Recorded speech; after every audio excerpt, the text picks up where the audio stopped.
Hey friends, thanks so much for joining us. This is Unlock You with Dr. Shannon Crawford. I'm a clinical psychologist, leadership consultant, and a really big fan of you getting to fulfill your life purpose. I want you to get unstuck and unlock your potential relationally, emotionally, spiritually, and vocationally. Thanks for joining us, and let's get started. Hey, everybody. What an incredible opportunity to sit with Dr. Karl, psychiatrist and the founder of Emmanuel Approach.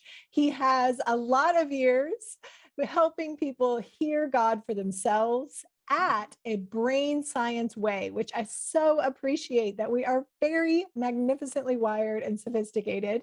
And now we're talking specifically if you're the person who has kind of struggled to hear God, or even you have weird, funky pictures or sensations, you try to think about God.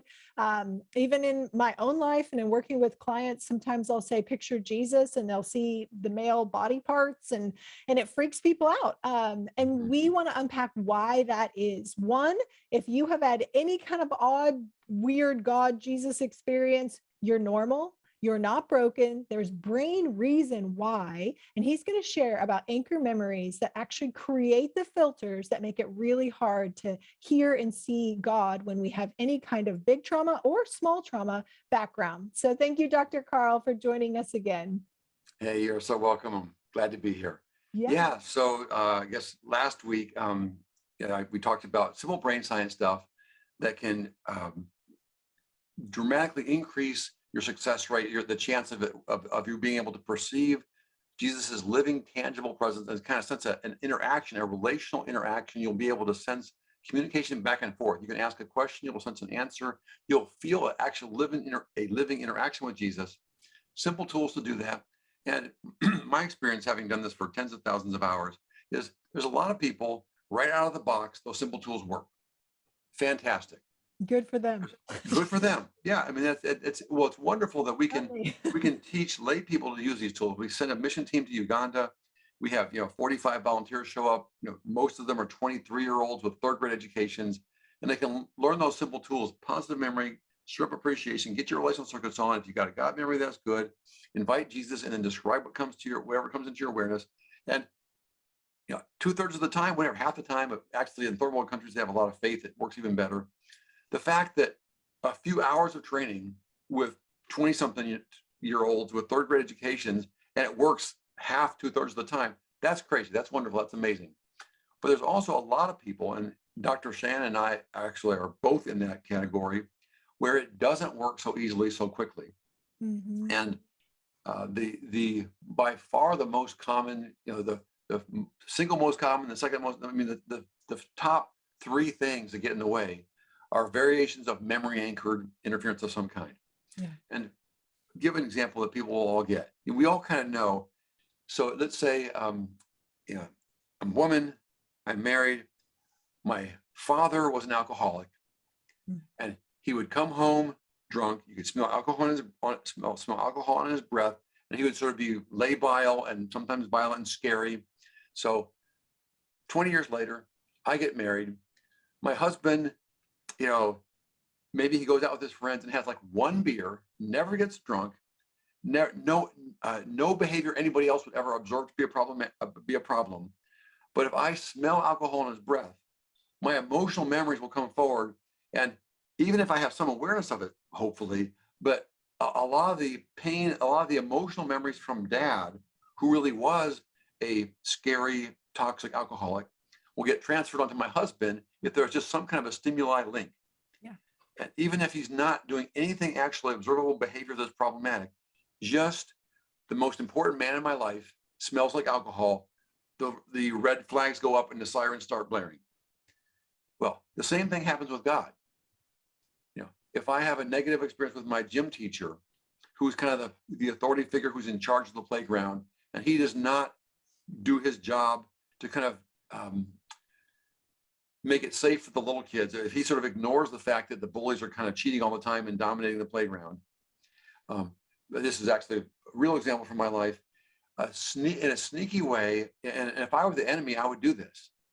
If a person has painful memories that are stuck, that have not been, they're subtle, small traumas that have not been resolved, if you can get the negative content content from that memory anchor and find ways to get that to transfer onto the Lord, you can produce very effective, easy to manufacture barriers between a person's heart and being able to have a life-giving connection with God.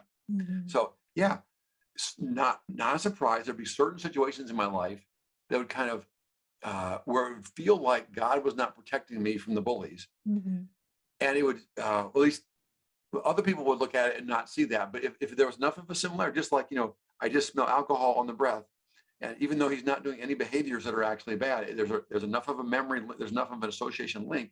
Something would trigger that memory, and it would feel true to me. I can't trust God to protect me. God's just going to look the other way. He's like my gym teacher. He's not going to take care of me. Right. I have a negative experience with a coach. I have a negative experience with my big brother who, sits on me and thinks it's funny, and I don't think it's very funny.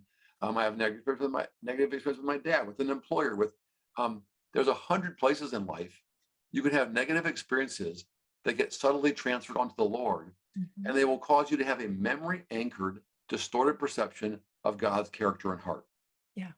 And to me, that is the most important reason to get healing for old trauma, because I can promise you it will steadily, if you do that as a lifestyle, which is my proposal, my exhortation to people is make that a lifestyle, to notice when you have triggers, to notice when something is triggered or you have an exaggerated reaction.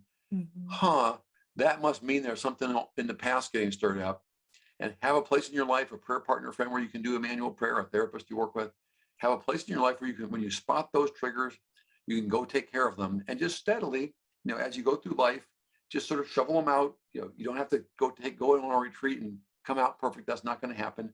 But if you have a lifestyle of healing, I can promise you, as you do that, you will, on a regular basis, you'll realize, oh, that particular pain was affecting my perception of God's heart.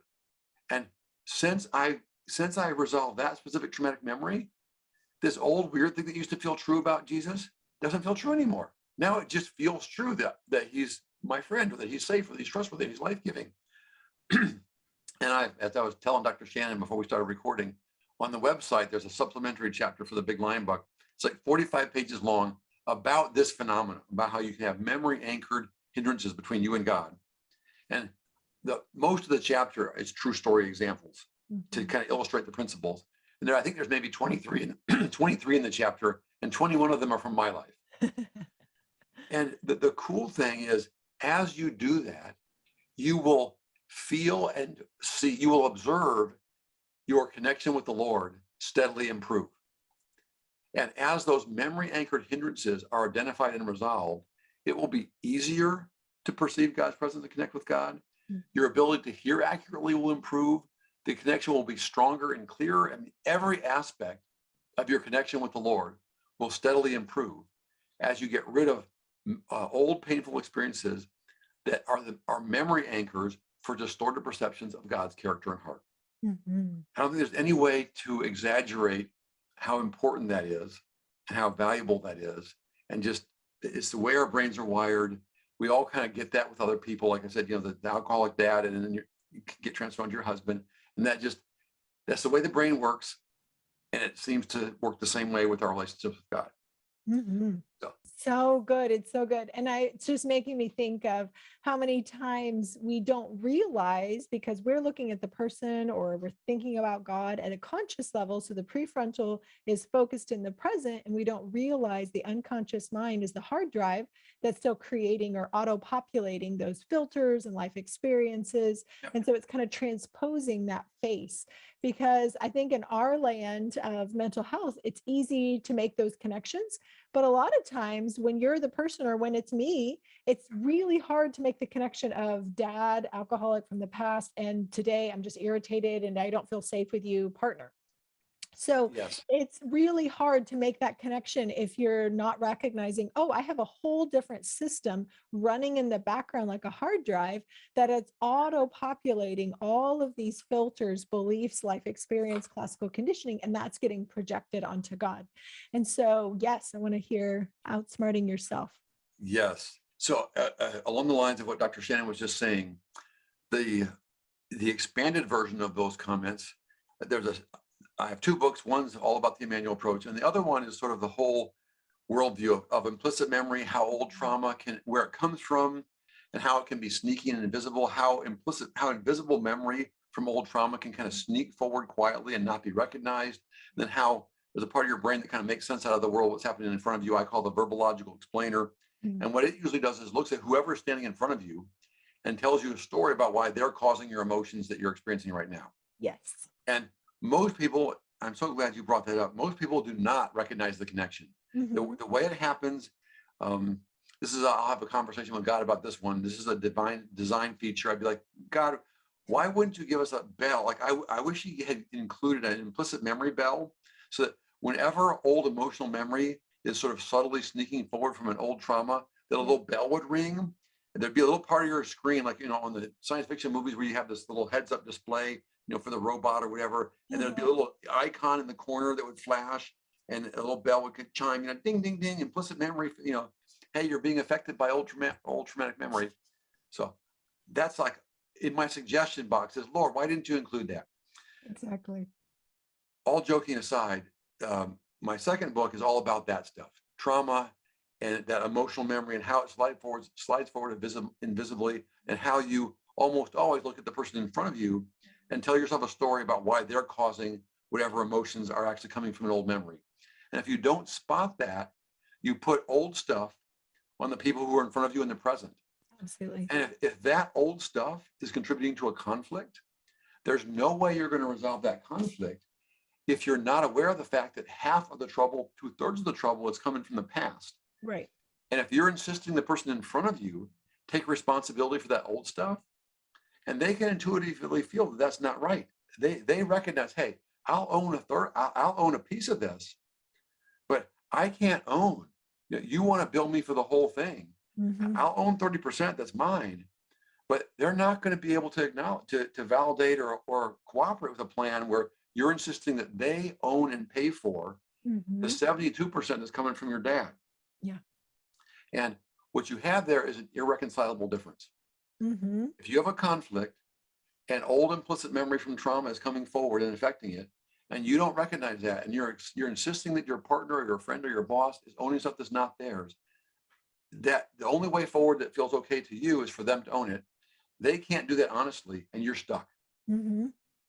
If you spot that and you recognize, oh my, some of this is coming from the past, you take care of that piece, you come back to the same disagreement, and all of a sudden it moves. Now, and my wife and I have done that experiment. We've been married for 31 years now.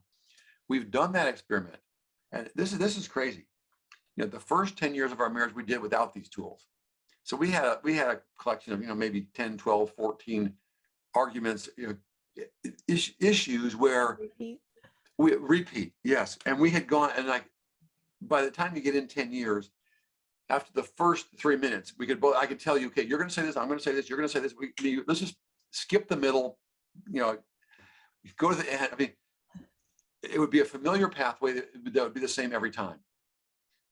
And as we both have worked on healing old stuff, one by one, every one of those conflicts that we would have over and over again, every single one of them has been resolved. We would realize, oh, these three pieces of that conflict were coming from the past, and those are now resolved. We'd come back to the same issue we've been going in circles on for 10 years. We'd be like, in 20 minutes, I kid you not, in 20 minutes, we'd be like, oh, and we'd figure it out together. When there wasn't old stuff, old trauma auto-populating the fields, subtle implicit memory coming forward invisibly, affecting our discernment on both sides and causing us to loop. We took care of that piece. We come back to the same disagreement. Yeah. And in 20 minutes, we're like, why didn't we do that? What? Isn't this the thing we've been fighting about or going in circles about for 10 years? And then both being in this world, we realize, oh, wait a minute, and that would make sense to us. That maybe that sounds unbelievable to some people. No. But we did that for 10 years the old way. And then over the next 20 years, I was just faithfully working on our healing stuff. Every one of those old repeat conflicts has resolved. Crazy, unbelievable. That's so inspiring and hope driving, because I think a lot of us, whether it's dealing with God or dealing with friends or family or spouse, it's like, dear God, I want to strangle you. Why can we not communicate? And if we would take the onus and personal responsibility to say, why don't I work on my side and work on my triggers and Yeah. start recognizing if there's a theme, because a lot of times we may not have a specific trauma, right? So it may be low grade misattunement. It might be apparent that there was just this weird, subtle power dynamic that if you Yep. didn't quite do what they wanted, they Yep. never threatened you. It was never Yep. punch in the face, but there was just Sneaky, this subtle, not so easy to exactly. spot. It could be very implied messages that you learned up. I better not ever mess up. And so we can make internal vows and judgments. And now we're replicating that. And again, it's auto-populate. Just like Yep. your brain knows to not step off tall buildings, it auto-populates that reflex arc to go, oh, pull back. But on the other side, it also causes you to go, oh, I will never let someone talk to me like that. I will never, or I will always shut down and play dumb and never, Yep. or I'm going to just circle and keep saying the same words, because the brain is just doing what it was already told Yep. to do, just like encoding a computer. Yep. So I love what you're sharing with us, and it applies to all of our Oh, relationships. yeah, not just God. I mean, I think the number one reason to do it is because it will improve your relationship with God. It'll also improve your relationship with your spouse, with your friend, with your boss, with your employees, with your children, with your parents, with your siblings. Every relationship you have in the world will be improved by the same thing. So that's a lot of good reasons to do this. Especially since we're relational beings at our Since we're core. relational beings, and that's actually the most important. Relationship and community, I think, is the most important, like, single thing in our lives on this earth that God wants us to be in the middle of. So that's kind of a big deal. Kind of a big deal. I agree. I agree. And I've worked with people that they'll say, well, it's just me and Jesus. I don't need community. I don't need relationships. Church is messy. People are too drama, too much. So what would you say in response to that? Oh, well, so one thing I've already said, I'll say again, is our brains were designed to work best in community. Mm-hmm. And the Jesus thing, I mean, the number one thing I do in my whole life is help people connect with Jesus. So the idea of having a living, interactive connection with the tangible friendship presence of Jesus, that's the most important thing in the world. Well, actually, this is right in the Bible. First is God, and then second is each other. Mm-hmm. So there's like the second commandment. I mean, number one is love the Lord your God with all your heart, all your mind, all your soul. Number two is do the same thing with other people. Mm-hmm. So that's kind of a straightforward biblical principle. And there's a bunch of ways in which our brains have been designed to work best in community. And the invisible presence of Jesus, actually, the clearer you're able to do that, that can actually be a more and more real part of your community, which is the coolest thing in the world. Mm-hmm. But especially at the beginning, other people with real faces and voices, your brain actually works better if you actually include other real living people in your community. And it's the way your brain's built. Some other time we can maybe talk more about that, but it's just, that's serious, pretty well documented, compelling research in a number of different areas where your brain just works better. Your whole life works better if you're in community. It's huge in the Bible. Second commandment. Your brain is designed that way. And one of the examples we already gave is, if you really want to have a good connection with Jesus, actually the best way to do it is to do a prayer with another person. Mm-hmm. I mean, your brain will actually be more able to connect with Jesus if you pray with a prayer partner where you describe out loud the subtle stuff that comes into your awareness. So if you tell me, oh, I really want to have the living presence of Jesus be the number one thing in my life, well, the best way to do that is to include other people and do prayer in community. No, it's so good. And I've actually, so far up to this point, I've never heard someone say that doesn't have an original trauma wound. And Yes. so a lot of times we can think that we're connecting with Jesus, but the Bible says if you hate your brother, you can't say that you love God, who you can't see. So there is a principle of our human relationships are paralleling our God relationship and vice versa. So when I hear people say, oh, I don't need to be, in church, or I don't need to be in relationship, I don't need to blah, blah. And maybe there's a season, maybe there's something going on, But as a lifestyle, that's usually indicative of I have a really insecure attachment style. And so there's an illusion that I can be in control of my relationship with God. Now, the person would never acknowledge that. We don't realize that's our motive is to make sure that it's me and God and I just follow whatever he tells me to do. But yet you're the recipient deciding what you think he's telling you to do. And then there's murky waters because now you're not loving your brother in the same Yep. way that you're saying that you're loving God. So probably something with your attachment style may have been impacted. And that's why it feels so dramatic and overwhelming and extra to be around humans, because you might be being triggered. There could be some of that implicit bias, that emotional experience that's starting to filter and magnify how much you perceive in others. And there's always the principle that you could be hooking people into replicating a dynamic at an unconscious level and not realize that you may be standing off kind of, cold, or you may be easily There's subtle offended. stuff you don't even recognize. Absolutely. I agree with everything you just said there, Dr. Shannon. And the Outsmart Yourself book I mentioned, I think it makes a very compelling story with lots of with more brain science. It talks a lot about why it's so subtle. It talks about how implicit memory can be invisible. The memory that comes from old trauma, I call implicit memory. It's, the memory researchers talk about explicit memory, which is like we're all aware of. What did you have for breakfast? Oh, I missed my cup of coffee. I had a little bowl of Cheerios, and it feels like you're remembering your own life story from this morning. And that's explicit memory, and it feels like you're remembering something from your own life. Well, there's other forms of memory, and there's a number of them that are all kind of included in a box in a larger category of implicit memory, which just means you don't have that subjective experience of, oh, this is memory. And some examples, right away you'll recognize physical skills. Mm-hmm. You learn to use a typewriter, you learn to walk. Now, how many of you, every time you walk, you don't feel like you're remembering a part of your life story of learning to walk? It's a motor skill you learned when you were, a year and a half old. Mm-hmm. And it invisibly gets activated and does its job with no conscious awareness of, oh, I'm remembering. You just walk. Same with typing, with tennis, with any kind of physical skill. There's a whole category of memory that's physical skill memory that does not feel like I'm remembering having Cheerios for breakfast. Well, long story short is the emotional memory that comes from old trauma is in a similar category, and it kind of slides forward invisibly.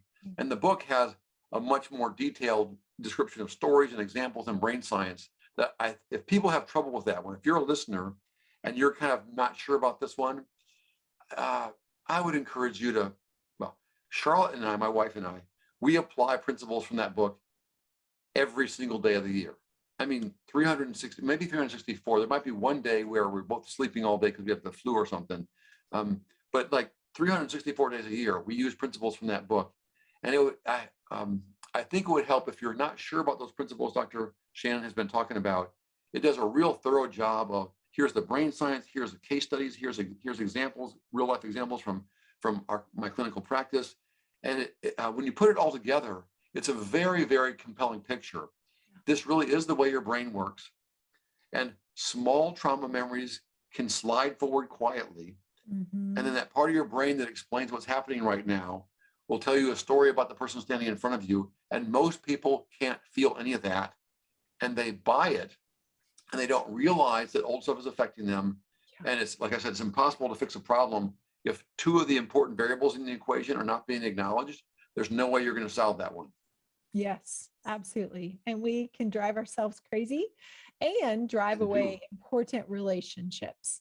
In this community, we are all about unlocking you and investing in you having a personal life, your own relationship with yourself, your relationship with others, your relationship in your faith, and in your relationship at work.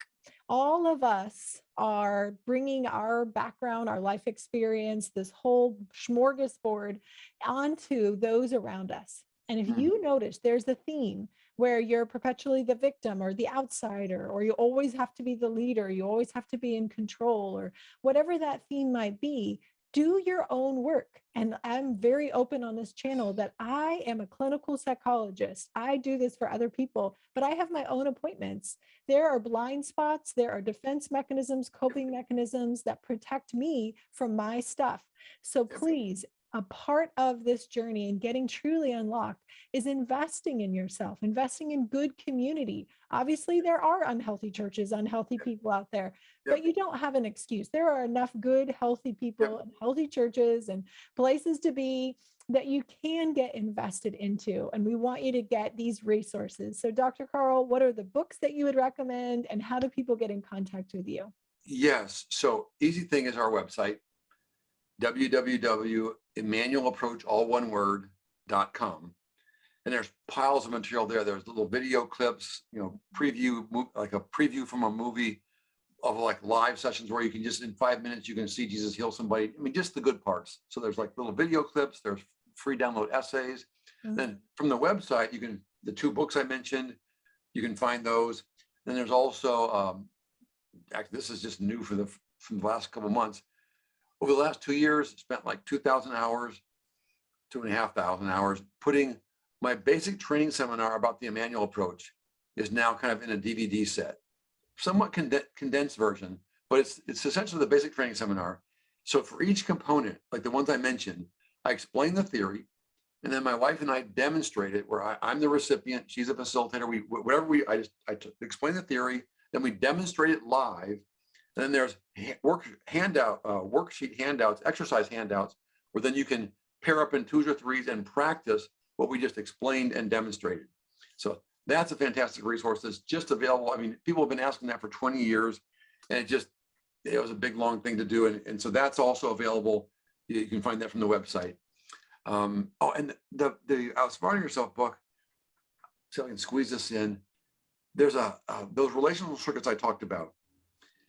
Most people find you can recognize when they go off and on. And most people can learn to recognize when their relational circuits go off much, much easier than recognizing when they're triggered. If you say, are you triggered? Are you being affected right now by old trauma? Most people will say, unless it's really extreme, they'll say, no, this is just real. Well, almost 100%. If you're triggered and you don't catch it and it's invisible, your relational circuits will also go off, and the book explains why. So people who have trouble spotting when they're triggered can almost always learn to recognize when their relational circuits go off. And if you read the 3 chapters and it convinces you, you'll realize, oh, hey, anytime the little warning light, that thing I said about, I wish there was a screens up display of a real red light that would beep when you're triggered. Well, we're halfway there, because it's fairly easy to recognize when your relational circuits go off. And if you're convinced by my argument, you'll say, hey, the red light, the relational circuit light is flashing. Until proven otherwise, I think I must be subtly triggered in some way. So throw that one in, and that's the second book, talks all about that. And that's one of the ones that Charlotte and I use every single day. We have to have you so many times back. This is awesome, Dr. Karl. We are instant pals. I so respect you and the work that you're doing to help people. We love you guys, and we'll see you for the next episode. Bye.